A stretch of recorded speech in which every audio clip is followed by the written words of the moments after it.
Assalamualaikum. Waalaikumsalam. Apa kabar Ibu? Alhamdulillah baik. Bapak sendiri bagaimana? Saya juga alhamdulillah baik Bu. Ya.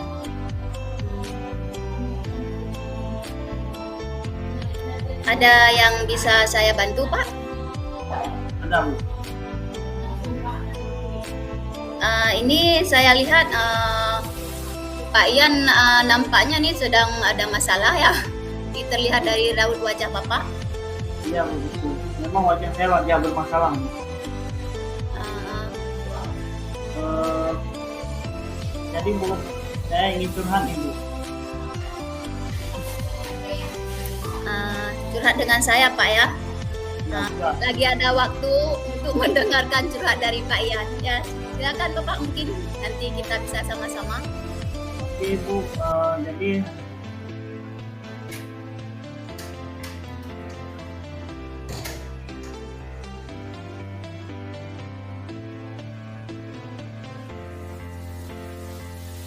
apanya Bu? Ya, bagaimana Pak? Apa yang ingin Bapak sampaikan? Mungkin undang-undangnya tentang apa? Ya Bu, jadi saya ada sedikit masalah dengan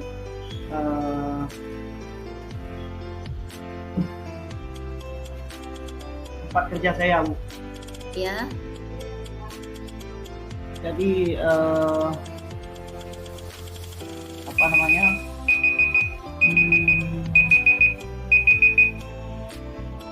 Maaf Bu ya, saya lagi kurang konsentrasi ini Bu, karena ada sedikit gangguan dari HP saya ini. Jadi begini Bu, saya punya masalah dengan atasan saya Bu, tapi ya. dalam hal ini bukan kepala sekolah, tapi melainkan wakil kepala sekolah.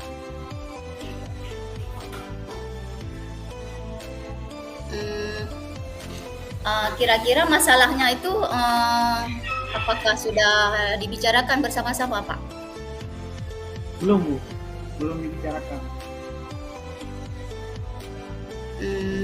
Masalahnya di sini tentang apakah antara Bapak dengan Ibu itu saja atau bagaimana? Kalau yang saya ingin dapat pencerahan dari Ibu hari ini adalah khusus masalah saya dengan Ibu wakil itu, Ibu. Dengan Ibu wakil kepala sekolah, Pak ya? Ya, jadi persoalannya adalah Ibu wakil tersebut dalam melaksanakan kegiatan sehari-hari, beliau cenderung egois. Contoh kecil dulu masalah peraturan. Ya. Sering kalau kita buat rapat, setelah kita menghasilkan beberapa butir poin yang telah disepakati dalam rapat, Ya. ternyata ketika pelaksanaan di lapangan tidak sesuai dengan hasil rapat. Beliau melaksanakan peraturan semaunya dia sendiri, termasuk misalnya masalah tutup pintu pagar. Ya. Sudah pernah kita rapatkan bahwa tutup pintu pagar itu jam 8. Ya. Kemudian dalam pelaksanaan sehari-hari ternyata jam 7.45 pintu pagar sudah ditutup oleh beliau. Ya. Itu salah satu hal yang kecil. Ya. Kemudian belum lagi masalah masuk kelas gitu. Itu sering beliau kalau meminta kawan-kawan untuk masuk kelas itu tidak boleh lewat waktu. Jadi masuk harus tepat waktu. Kemudian kalau di dalam kelas tidak boleh keluar-keluar sampai habis jam. Tapi beliau sendiri sering melakukan itu Bu.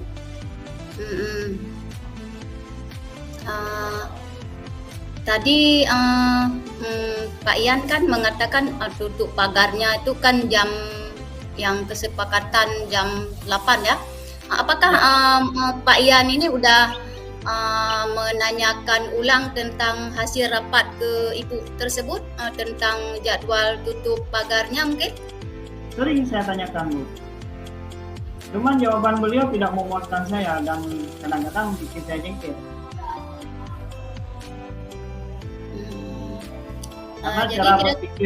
Karena cara berpikir beliau itu sangat-sangat tidak dewasa, walaupun umur beliau sudah jauh lebih tua daripada saya. Gitu. Oh gitu Pak ya. Jadi kira-kira langkah selanjutnya apa yang akan Bapak Ian lakukan? Langkah berikutnya yang ingin saya lakukan adalah, saya masih bingung Bu, mau melakukan apa. Jadi satu sisi saya berpikir bahwa saya kan masih baru di sekolah itu. Saya baru bertugas di situ selama lebih kurang 3 tahun. Ya. Sedangkan beliau sudah menjadi wakil di situ jauh sebelum saya masuk. Ya.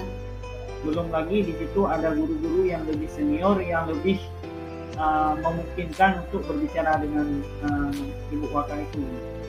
Jadi saya pun kalau mengambil langkah itu, seolah-olah saya mengangkangi guru-guru yang senior itu, sehingga nanti terkesan saya ini kurang sopan atau kurang etika lah. Iya.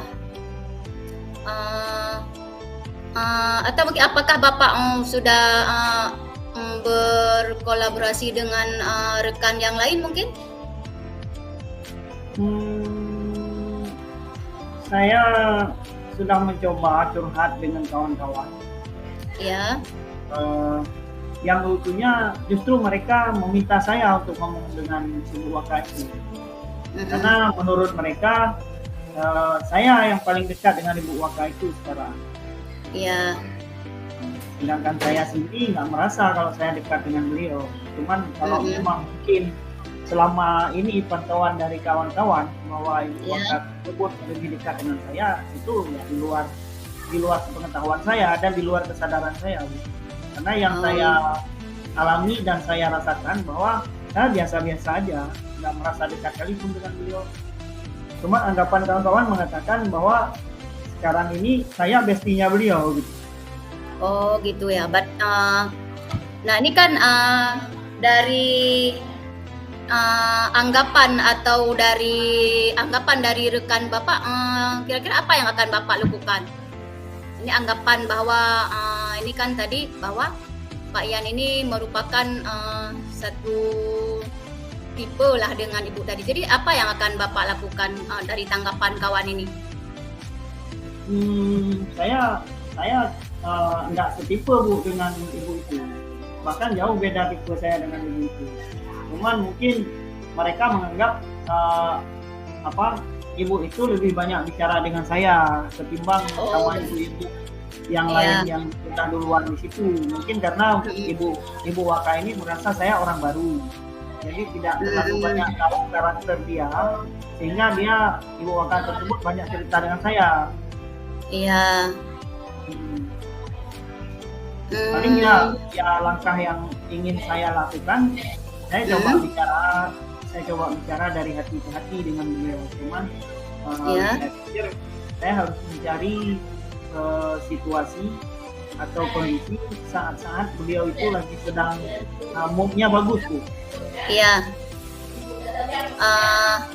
Saya rasa bagus sekali Pak ya. Mungkin yang akan Bapak lakukan ke depan berarti Bapak akan mencari waktu yang tepat ya. Jadi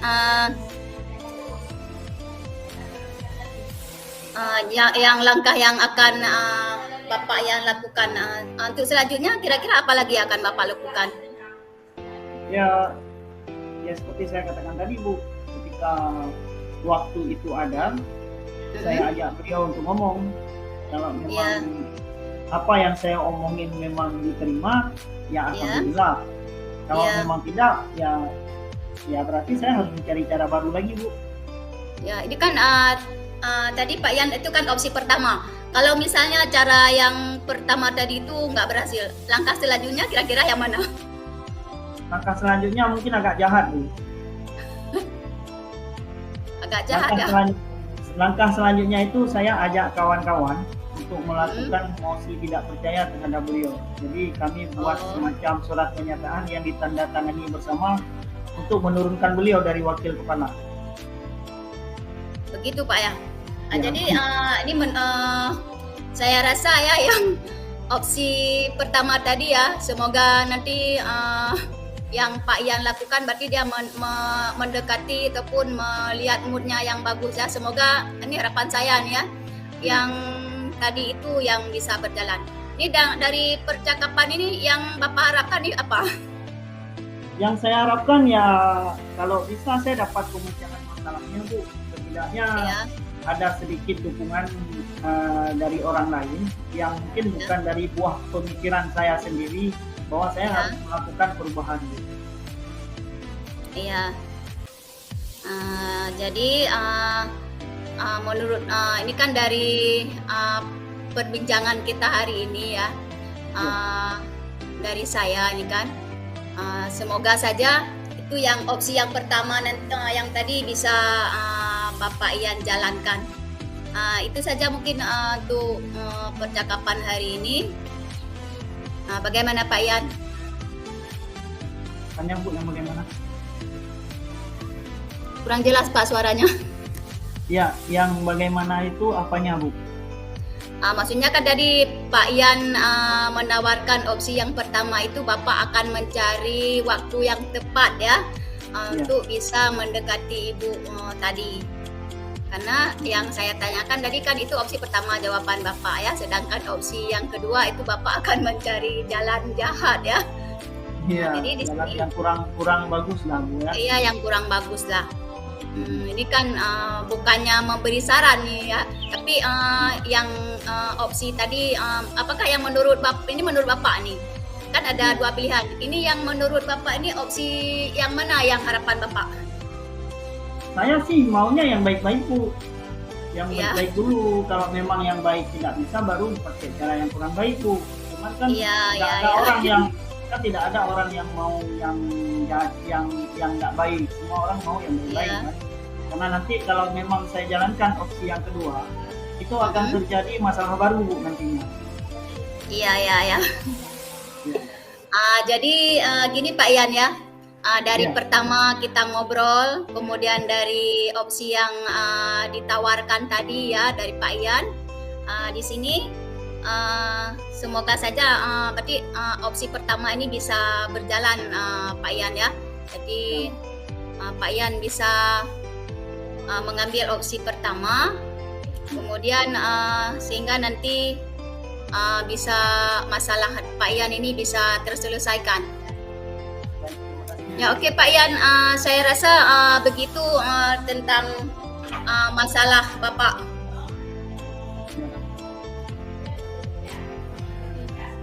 Ya Bu, terima kasih Bu atas bantuannya. Ya sama-sama Pak Ian, semoga Bapak nanti bisa menerapkan opsi yang sudah Bapak tawarkan tadi ya. Baik, sekarang kita pulangkan ke Pak Ian mana berarti yang terbaik untuk Pak Ian. Semoga solusinya bisa berjalan dengan baik. Baik, terima kasih Bu. Ya sama-sama Pak. Assalamualaikum. Waalaikumsalam.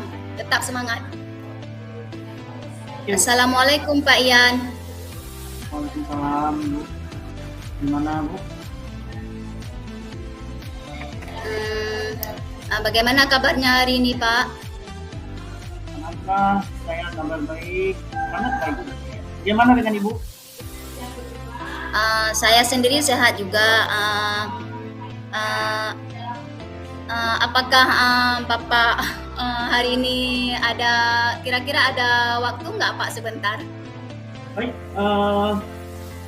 sebenarnya Bu, waktu saya ada pekerjaan nih, cuman nggak apa-apa Bu, saya sediakan waktu untuk Ibu 15 menit ya Bu.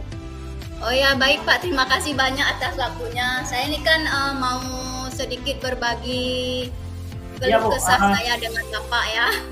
Iya. Sebelumnya saya ingin bertanya dulu ke Ibu, boleh? Iya boleh. Ibu kan datang menemui saya ini pasti punya tujuan kan? Iya Pak. Nah, tujuan Ibu untuk bertemu dengan saya ini kira-kira apa, Bu?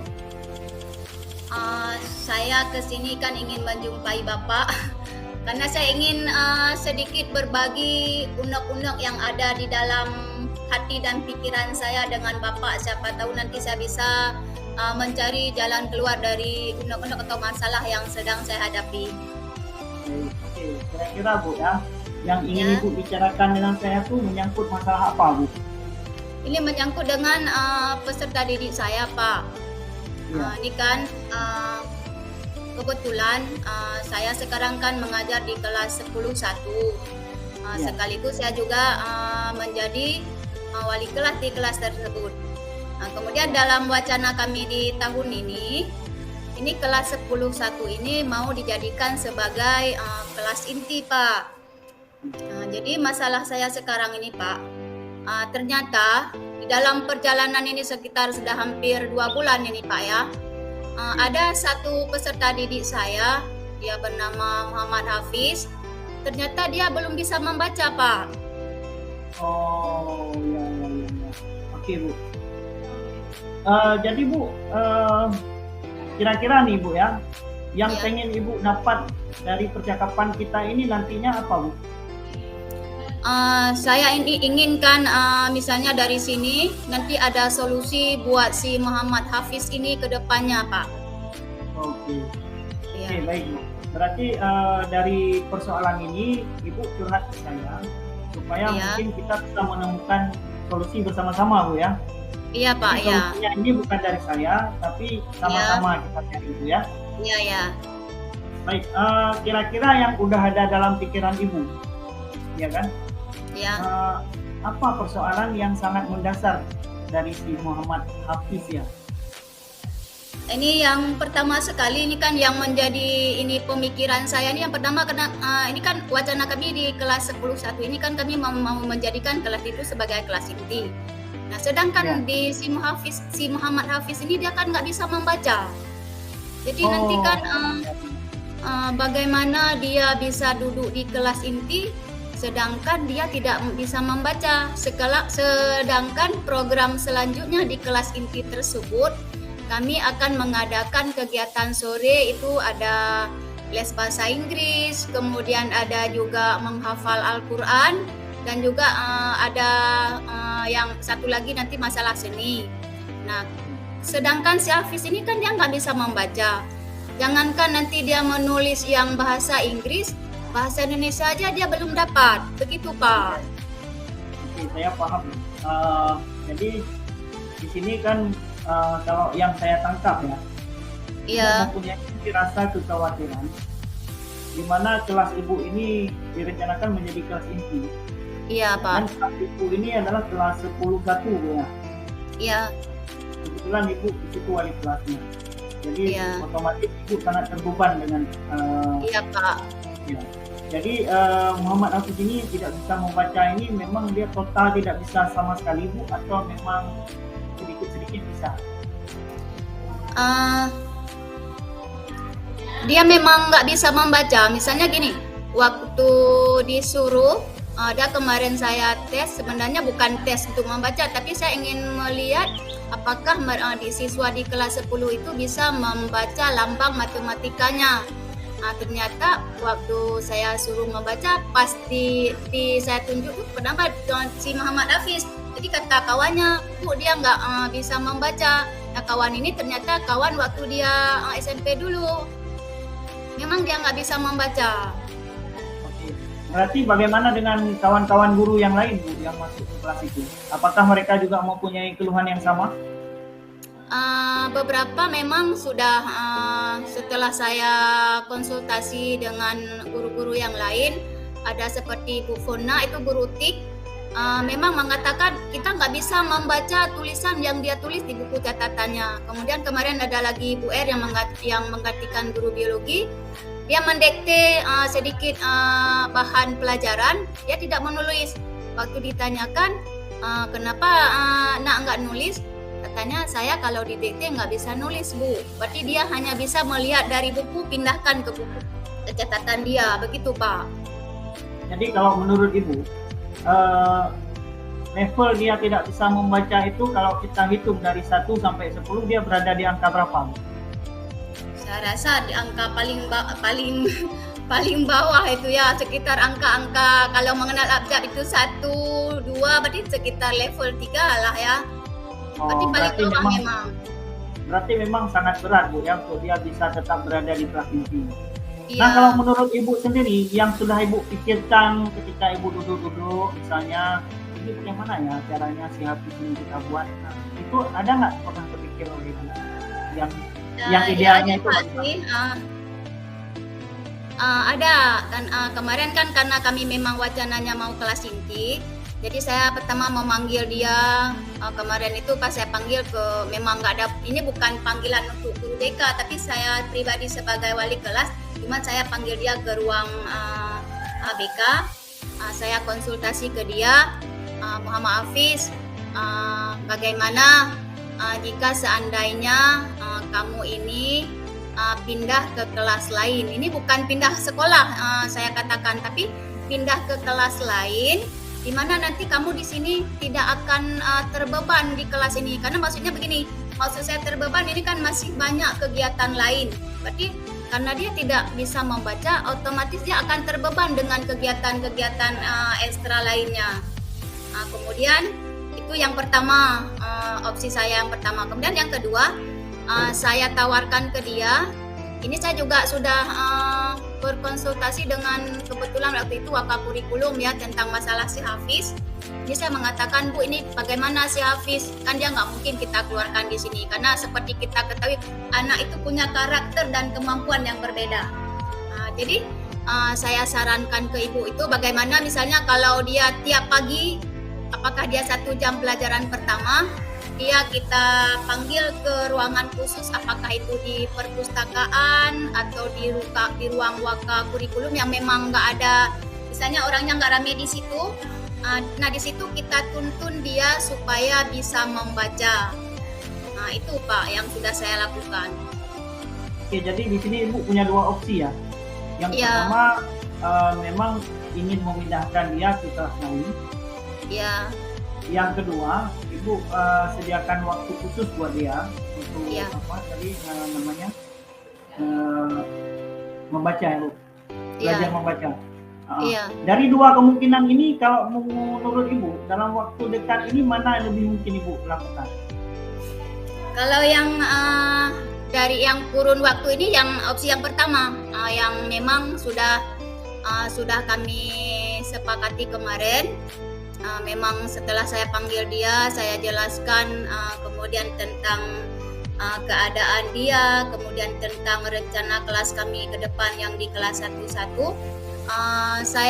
Dia bisa menerima dengan senang hati sejauh memang karena dia memang menyadari dirinya bahwa dia bukannya tidak mungkin duduk di kelas itu kalau karena dia mungkin akan maksudnya di saat nanti ada kegiatan ekstrakurikuler yang lebih, berarti ekskulnya yang lebih di sore hari, dia tentunya tidak akan bisa mencapai target menurut pribadi dia.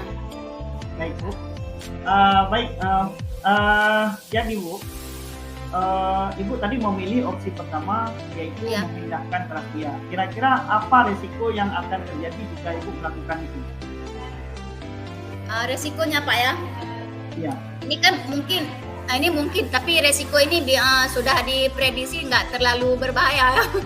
Ini yang pertama nih kan kalau dia pindah ke kelas lain, berarti otomatis dia kan karena udah 2 bulan berjalan masa pembelajarannya, otomatis dia berarti harus kembali, resiko ini ya, dia harus beradaptasi ataupun harus bisa berinteraksi dengan kawan barunya yang ada di kelas barunya itu Pak.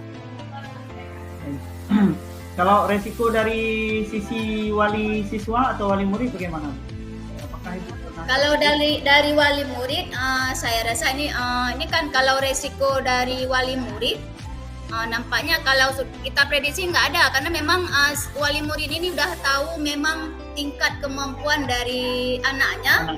Kemudian setelah kita jelaskan tentang kegiatan yang ada di kelas dia semula, dia bisa menerima dengan senang hati dan dengan lapang dada.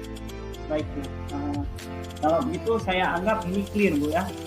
Iya, Kemudian Pak. sekarang masalah rencana aksi ini. Kira-kira kapan Ibu mau melakukan proses ini dan bagaimana caranya? Kalau untuk rencana ini yang pertama, kalau untuk yang memindahkan si Hafiz ini ke kelas lain, ini insya Allah ini minggu depan akan saya lakukan. Ini sudah sepakat dengan Waka Kurikulum, berarti absen dia di kelas 10.1 dipindahkan ke kelas, kalau nggak salah kemarin tuh 1.6 sepakatnya. Kemudian untuk yang jadwal dia dituntun selama 1 jam pertama untuk membaca, ini akan segera dimulai. Kami kemarin menunggu kesepakatan dengan guru bahasa Indonesia Pak.